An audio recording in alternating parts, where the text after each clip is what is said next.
Oke, di video ini kita akan belajar bagaimana cara menyambungkan dari Visual Studio Code dengan GitLab yang sudah pernah kita buat sebelumnya ya. Oke.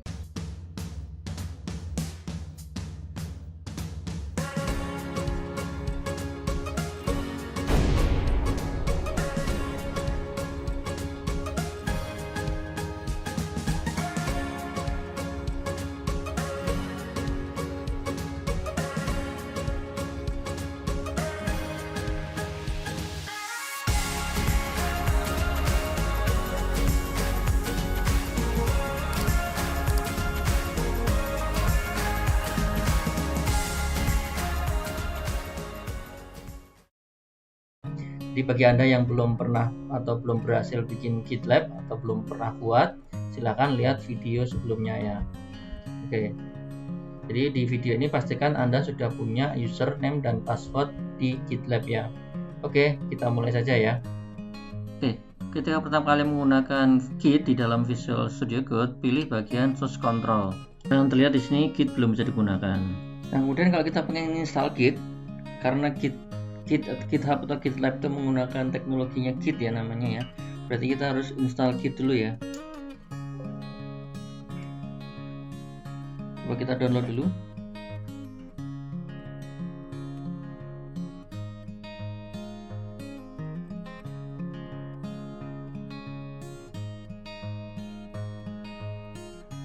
Oke, kita tunggu downloadnya, mungkin sampai tuntas ya. Nah, oke, di sini sudah installernya sudah ada. Coba kita install Git-nya. Kita coba klik ya. Kemudian kita pilih next. Kita install di mana? Defaultnya biasanya di C ya. Oke, ini klik next lagi. Kita klik next. Next. Oke, ini sebenarnya bisa Anda pilih kan. Terserah nih sesuai kebutuhan. Kita ikutin dulu yang recommended dulu ya, recommended dari bawaannya ini installernya. Kemudian ini klik next juga. Oke, ini juga ya, kita klik next. Oke, ini sebenarnya bisa Anda pilih apakah Anda pengen menggunakan CMD atau min.tty. Mungkin kita ikutin dulu aja, kita menggunakan min.tty dulu ya. Oke, kemudian kita install.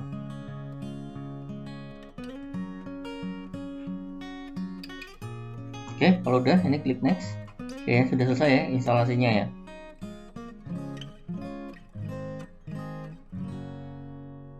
Oke, setelah Anda berhasil menginstal Git, kita bisa balik ke Visual Studio Code-nya, dan di sini mungkin akan kelihatan bahwa mungkin kita udah ready yang menggunakan Git ya.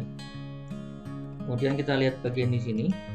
Nah, di sini sudah muncul lagi initialize repository ya. Nah, coba kita baca dokumentasinya. Nah, ini adalah dokumentasi bagaimana cara menggunakan version control termasuk Git di Visual Studio Code ya.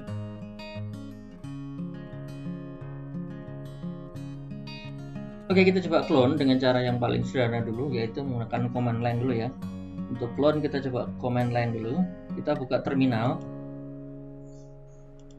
Nah, pastikan di sini Anda sudah berada di folder yang tepat ya.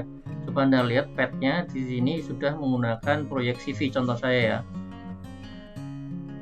Kita coba Git dulu ya. Nah, kalau ini sudah berhasil berarti artinya Git-nya sudah terinstall dengan baik ya. Kita coba git clone dengan cara copy dulu tadi ya URL-nya tadi, kita coba ya. Oke, ini kita coba copy. Kita copy yang ini dulu, coba gini, yang HTTPS. Dan kita di sini git clone, kita paste ya.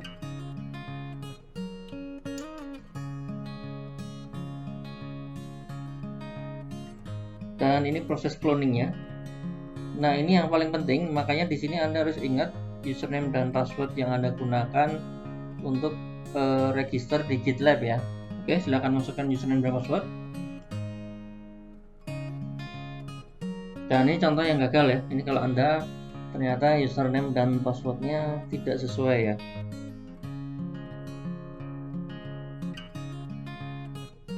Nah, oke, kita kembali ke Visual Studio Code-nya lagi. Tadi yang gagal, kita coba clone lagi. Kita git clone lagi. Ternyata ketika Anda sudah login, ternyata si Visual Code-nya sudah menyimpan kredensial tadi Anda, autentifikasi, makanya harus dirubah dulu ya. Kita coba rubah dulu. Oke, jika masih gagal, kita coba menggunakan cara yang lain. Jadi kita menyebutkan nama usernya ya. Nah, ini Anda edit lagi sedikit. Di depan HTTPS harus tambahkan username ya. Username saya kan Sinung 1 ya.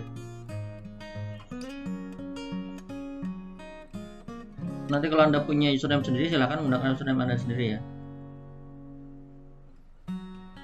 Nah, di bagian ini diminta untuk masukkan password. Silakan masukkan dengan password yang sudah benar ya. Nah, oke, ini baru berhasil. Jadi di sini kita sudah berhasil cloning. Untuk memastikan kita buka foldernya ya. Kita buka foldernya. Nah, di sini sebenarnya udah ke cloning ya. Jadi file yang tadi saya buat di server di repository ini udah ke cloning. Kita buka aja. Nah, oke, sudah masuk ya. Oke, jadi di sini kita sudah berhasil mengclone. Oke, jika sudah berhasil, nanti kita coba lihat di sini. Jadi di sini dari Visual Studio Code juga ada kelihatan filenya.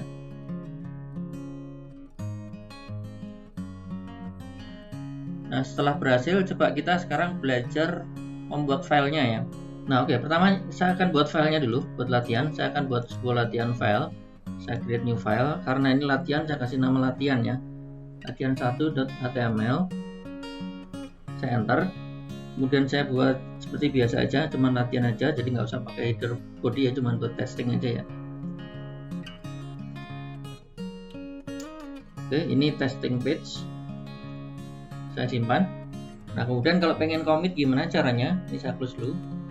Oke, nanti dari sini Anda bisa lihat di bagian sini, bagian source control. Nah, di sini nanti yang kemarin kita bahas tentang staging. Jadi staging ini mengubah dari fase yang dideteksi change, jadi ada perubahan, dimasukkan ke sini. Jadi masukin dulu ya, staging. Nah, dari change dia naik ke state change ya. Jadi ini yang siap-siap untuk dilakukan commit ya. Nah, ini misalnya kita kasih contoh, misalnya ini latihan pertama saya commit misalnya ya. Kayak kemarin disampaikan bahwa untuk detail ini kalau bisa selengkap mungkin, seinformatif mungkin ya. Karena yang baca tidak hanya kita, mungkin yang baca adalah partner kita. Kemudian di sini kita commit. Nah, di sini ketika Anda mengalami seperti ini berarti Anda harus configure dulu ya, configure dulu Git-nya. Jadi ini bisa Anda configure dulu. Kita masuk ke terminal dulu ya. Kita masuk ke terminal.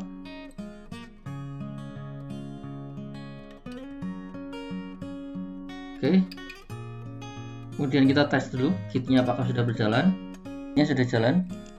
Oke, di sini ada contoh. Ini nanti Anda bisa lihat git config ya, dengan git config.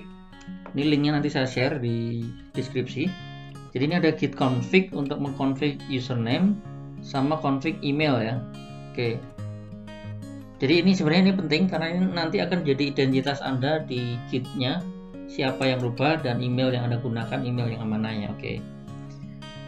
Kita coba dulu yang ini dulu, perintah ini git config /list/show_origin ya. Kita lihat yang awal. Oke, kita coba perintahnya git config list show origin ya. Nah, oke, jadi ini settingan konfigurasinya. Bisa Anda lihat ini defaultnya. Nah, contoh misalnya di sini URL-nya ini, kemudian alamat fetching-nya ini, remote origin-nya ini, dan seterusnya ya. Oke, ini kita daftarkan menggunakan git. Oke, perintahnya git config stasi global user.name. Saya kasih nama Sinung. Saya enter. Oke, berhasil. Kedua, git config global user email. Saya kasih email. Oke, jadi kalau udah kita coba commit lagi. Ini kita commit ya. Ini kita commit. Dan sekarang kita sudah berhasil commit ya. Di sini kita sudah berhasil commit. Sekarang kita coba push. Berhasil ya. Karena di sini nggak ada warning. Jadi ini no problem ya. No problem. Kita coba cek dari GitLab-nya. Oke, sekarang kita coba cek dari GitLab-nya. Kita refresh aja ini. Oke, ini kelihatan ya. Udah muncul di sini. Nanti kalau Anda pengen lihat sebenarnya di sini ya. Jadi ini saya udah berhasil commit. Dan kali ini kita coba update dari repository dengan cara pull-nya. Oke, ini untuk mencoba perubahan di sini akan coba disimulasikan dulu. Di sini akan saya tambahkan sebuah file readme aja ya. Harusnya nanti ini perubahan adalah dilakukan oleh tim atau developer yang lain. Ini hanya untuk contoh saja.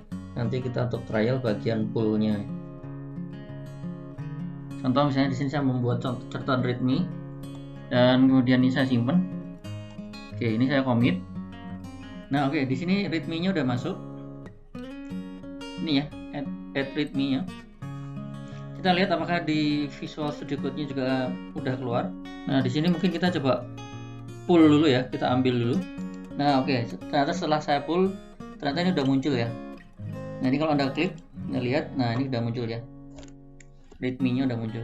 Nah, oke, dengan demikian kita sudah selesai belajar bagaimana clone, kemudian bagaimana pull, kemudian bagaimana push. Nah, kemudian nanti silahkan Anda praktekkan. Ini masih baru contoh yang awal sekali.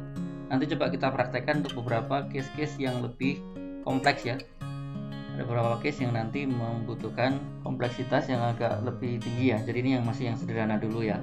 Oke, terima kasih banyak. Sampai jumpa di video selanjutnya ya.